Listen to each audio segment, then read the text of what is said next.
332 centimeters in feet? First of all, we need to know the value of 1 centimeter in feet. It's always 1 centimeter equals 0.03280839895 feet. Now we have to multiply 0.03280839895 by 332. Therefore, 332 centimeters times 0.03280839895 feet equals 10.8923884514 feet.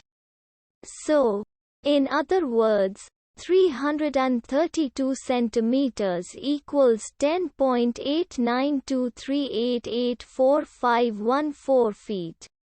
We hope you have enjoyed this video.